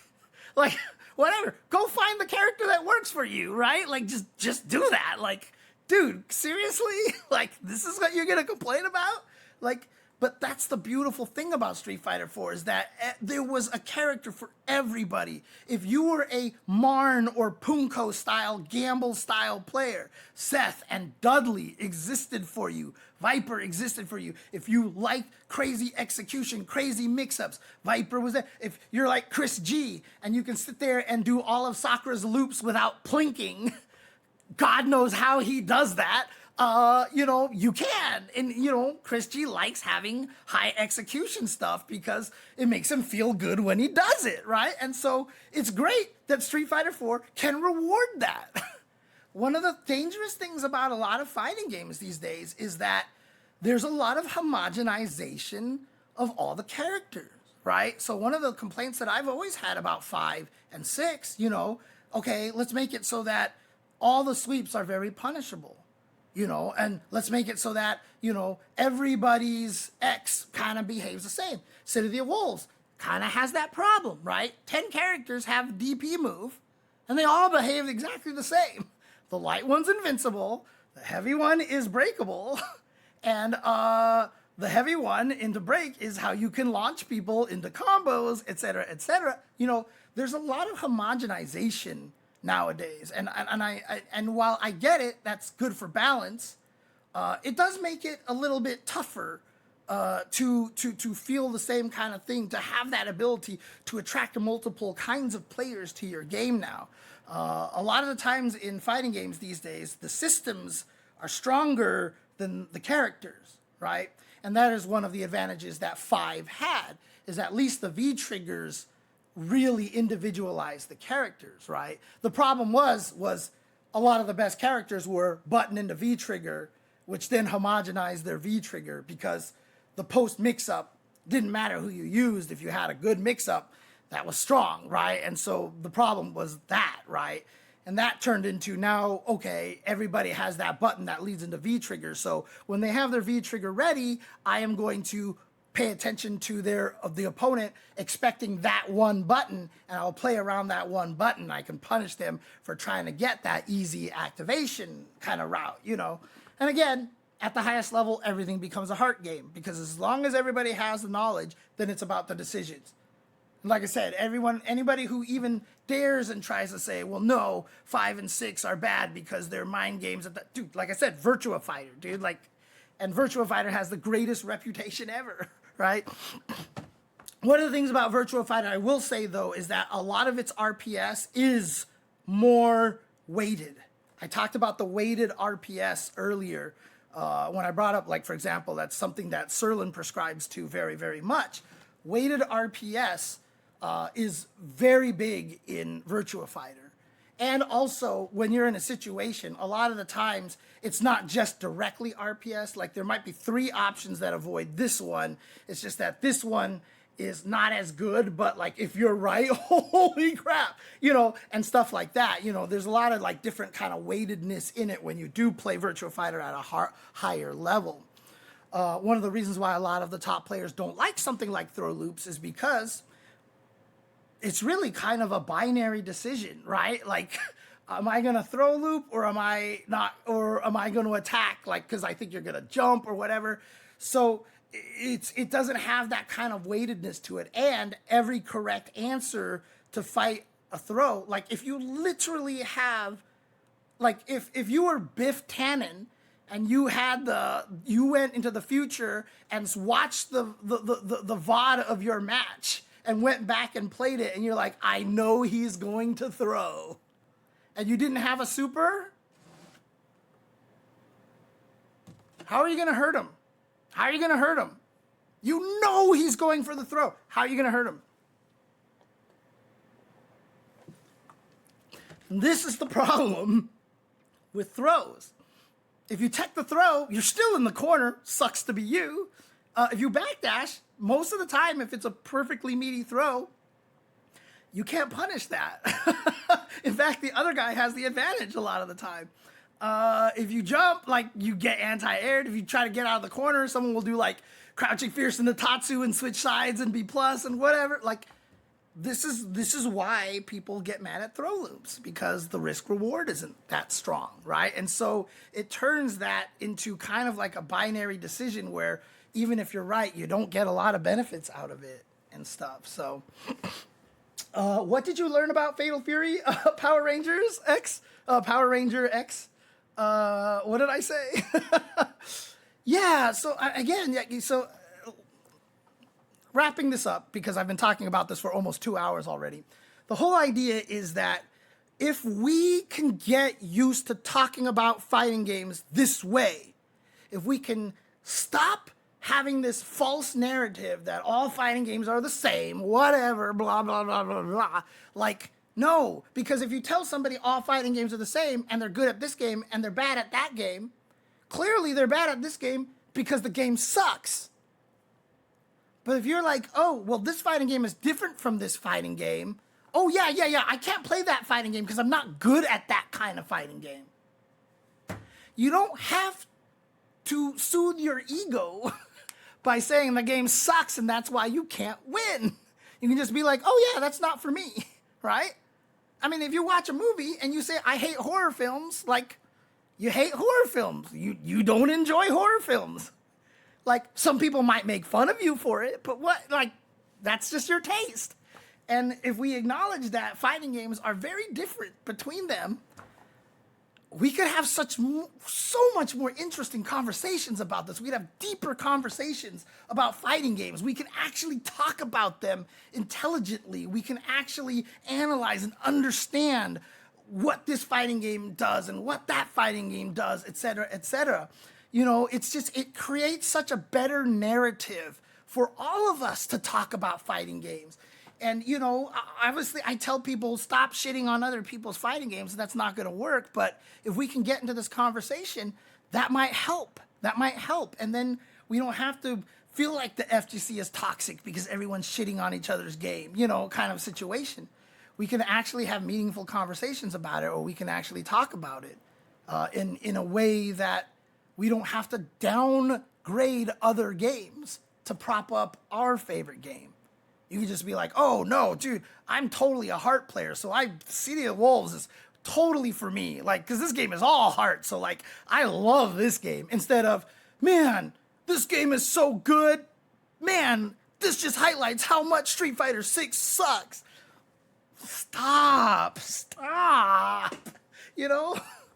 I just feel like we could have so much more interesting conversations this way. So I really like to promote this idea of heart, mind, and body when talking about fighting games. Because like I said, I really think it's not even just that it makes the conversations more interesting, but it lets us understand it so much more. Fighting games are so deep that, yes, different ones are going to play very, very differently, man. It's just how it works. So I always just hate myself when I lose. Yeah, that's a whole different story, Mr. Vacuum. Mr. Vacuum Brain Bimbo. Love it. Love it. Love it. So, yeah, I mean, that's a different thing. And I've talked about this in the past before. This has nothing to do with the current topic, but I'm just going to say it like here just to kind of help you with that a little bit. Everybody hates when they lose, but you also have to be realistic with how much time you put into fighting games.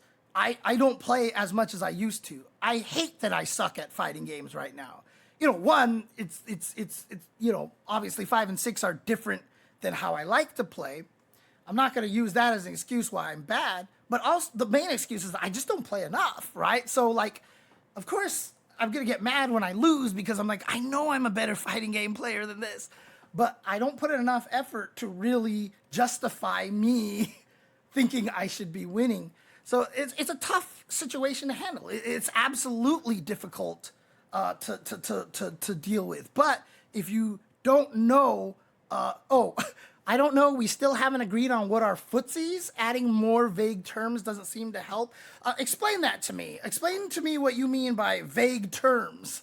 Vague terms, because I don't think there's anything vague about these terms of heart, body, and mind, right? And footsies is the most abused term ever.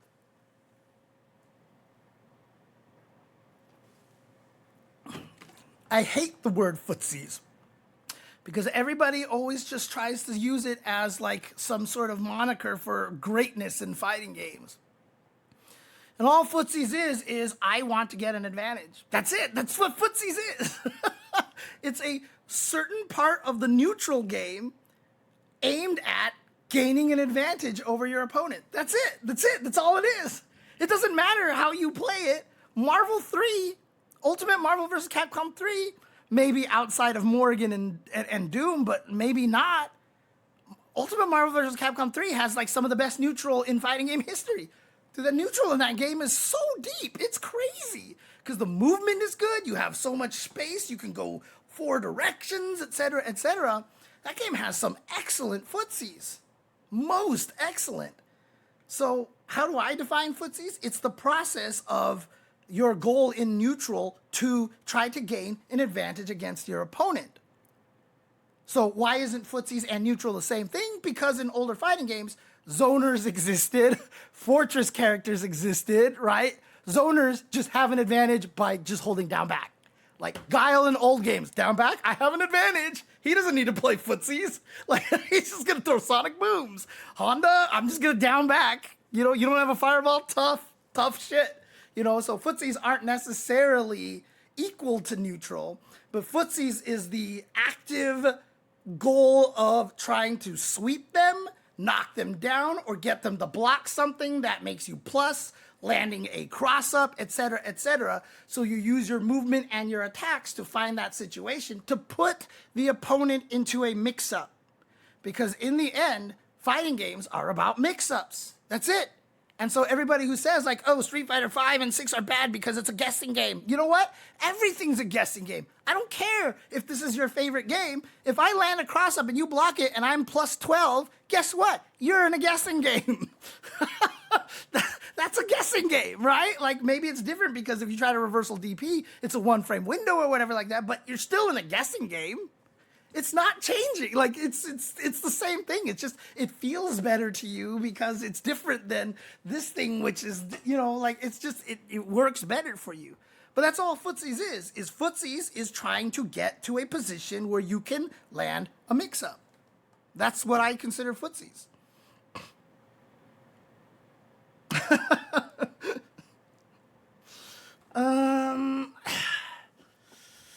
Okay. I couldn't play like that if I wanted to. I need the practical application to know how to apply the knowledge before I actually consider any studying helpful. Okay, so when I finally actually did play, I knew everything and applied the knowledge. You know, it's so interesting you're actually talking about that. When I was learning Tekken for the first time way back in the day, I almost never actually played the game. I just researched and read move list and frame. Back in Guilty Gear XX, back in those days, I watched so much XX match footage. Holy crap. I watched a fuck ton of Guilty Gear XX match videos. More than I played. And every time I saw someone do some crazy combo, I'd be like, whoa, and I'd rewind it, and I'd watch it, and I'd rewind it, and watch it, which was a lot harder back in the day, by the way, because it wasn't YouTube. And I would watch those. And every time I would play my friend in Guilty Gear, where we had one of those, let's go to each other's house and play for 12 hours straight to the point where all of our legs hurt at the end of the day, every time I switched to a new character, I knew what to do with them. And I knew their combos. And he'd get so mad. He's just like, how do you know how to do all this stuff already? Because I studied a lot. You know, I just watched and I was like, oh, okay, this mix-up leads to this combo. This mix-up leads to that combo. And because I had a job at that time, and I was compiling a lot of code, I had a lot more time to watch match videos. Because when you're at home and you have that time, you're like, I'm going to go do something else, right? But when you're compiling code and you can't do anything else, you turned on, you ran the real media player or the Windows media player and you just watch stuff. Because that was literally the only thing you can do. So ironically, because I had a job, a programming job a long time ago, I actually studied fighting games more than I do now. Because now I'm a homeowner, I have all this shit, and I'm like, God, I'm worried about getting my blood test. Oh my God, I gotta clean the kitchen. Oh my God, the dishes are piling up. And so like, you just don't get as much shit done. But when you're actually at work and you can't wash the dishes, you end up watching match videos, man. Oh man, I didn't learn frames because you didn't need them. You didn't need frames back then. So here's actually a really good point. So a lot of people are going to say like, well, you said Guilty Gear is the perfect intersection of all of them. How? If you don't care about frame data and stuff like that, how is that the same thing? Well, if you fought a Zato, for example, Zato murdered me because I didn't know what he was doing. And Zatos would always do stuff and call into Eddie that weren't real.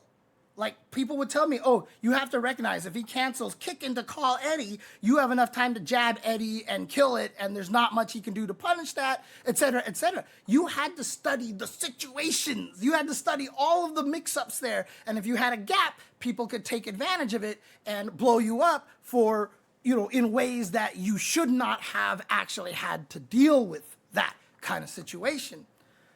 So I picked biking. So I learned biking. So every time I blocked Eddie, I was just like, woo, alpha counter. Which is why I'm sad that biking doesn't play that way anymore, but still. Oh, man. Yeah, so spacing would make things, not punishable because of spacing, but, we understood that back in the day. But again, there was just a lot of situations in Guilty Gear because you had such a variety, because you had Roman cancels as well.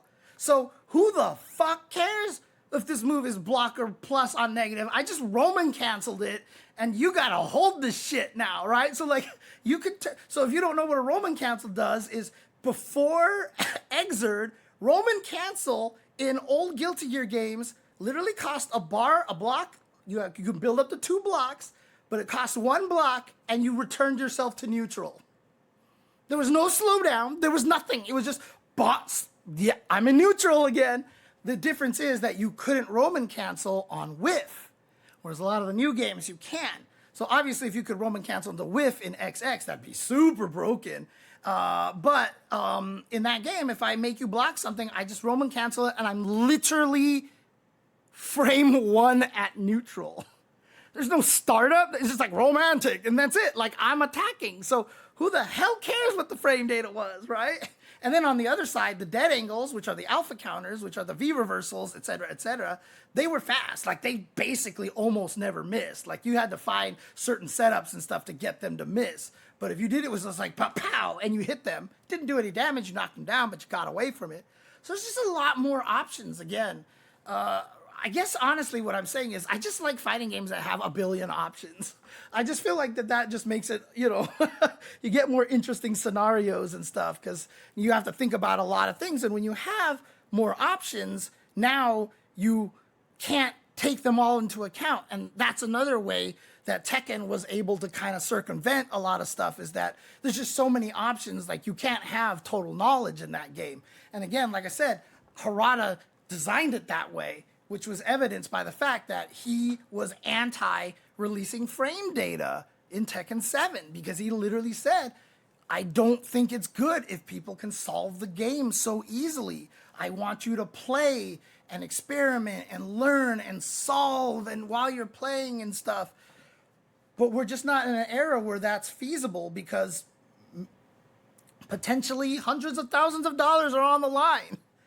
And so you have to give the people the ability to study, to lab, and to know frame data, etc., etc. We are not in a time where we can accept a game and discover everything on the fly. It just doesn't work that way anymore. So I mean, to be honest with you, Forrest, I think a lot of Harada's mentality, again, I'm not saying he's wrong. I think a lot of his mentality is that he wanted to be more newcomer friendly. Because if you fight somebody who got to study all the frame data and knows everything, you're just not going to win.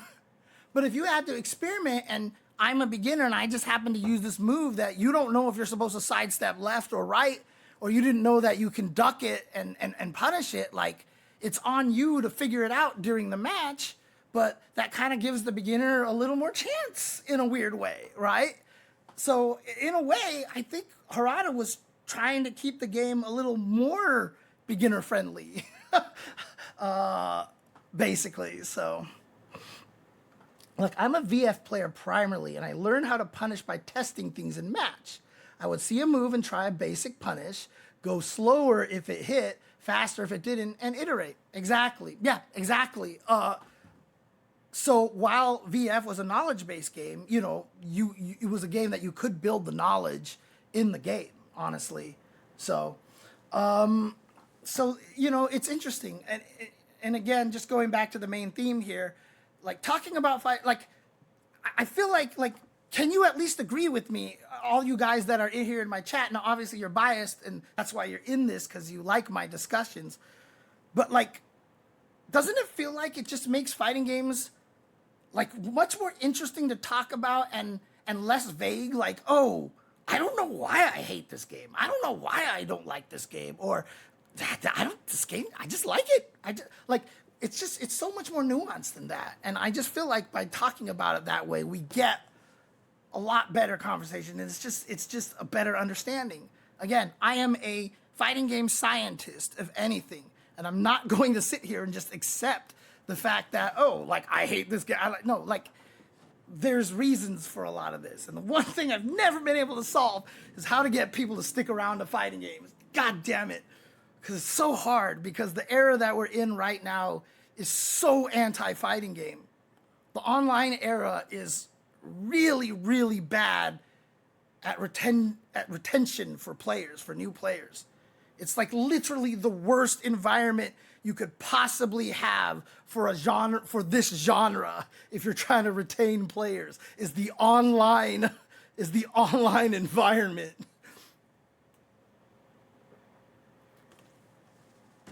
I honestly believe one of the things that makes fighting games so unappealing is ranked. But that'll be a rant for another day. All right, so I'm going to end it right there because, like I said, I talked about this topic for 2 hours, didn't think I was going to. So we'll have to rocket through these other topics here real quick. But for those of you here on YouTube, hope you enjoyed this really detailed conversation. Sorry, it's long, but, you know, hopefully you enjoy it from a podcasty kind of point of view, because you could just listen to me talk about all this stuff. So hopefully you enjoyed it from that facet here. And for any of you who did stick through and just listen to this whole entire thing, I really, really appreciate you. I know a lot of people do like long-form content. Long-form content is making kind of a big comeback on YouTube because people do like it on car rides, on bus rides, you know, while they're sitting there doing their mundane job with the headphones on, et cetera, et cetera. So please let me know in the comments below if you are enjoying this kind of long-form content like this. So thank you, guys. And, you know, the day that this podcast graced your ears was the most important day of your life. Oh, what did you do, cat? Oh, my God. The cat changed what page I was on my stream deck. Jesus. Okay. The day that this podcast graced your ears was the most important day of your life. But for me... It was Tuesday.